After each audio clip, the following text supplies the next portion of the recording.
let me first ask about your visibility. I mean, is it still so cloudy that you can't tell what the second half is going to be like? Are those clouds starting to clear up at all? Yeah, well, first of all, let me just acknowledge this is a gigantic human crisis that we're dealing with right now.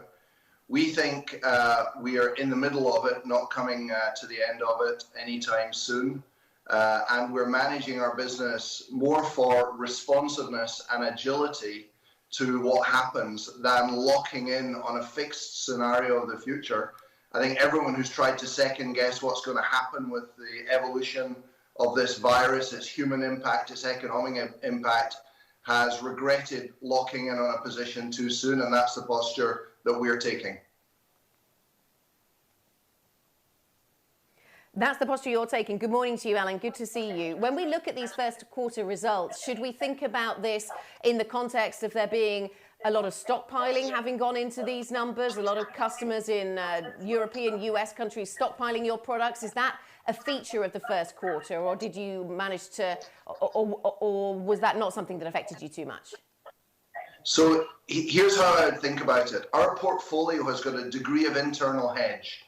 So we saw very soft parts of our business. For example, our food service business that supplies restaurants was very impacted, particularly in China.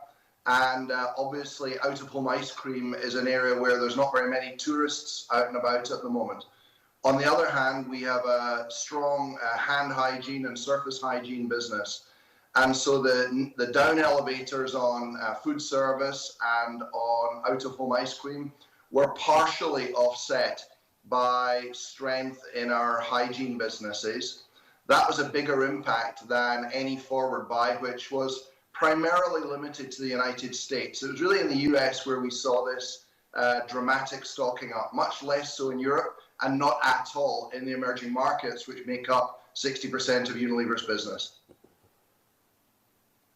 So what about restocking? I mean, how is your supply chain looking right now, Alan? Have you had any snags? Can you give us any? Can you give us a view of what your supply chain recovery looks like? Sure. Let me put it in context. So our response to the crisis has reflected our multi-stakeholder model of business.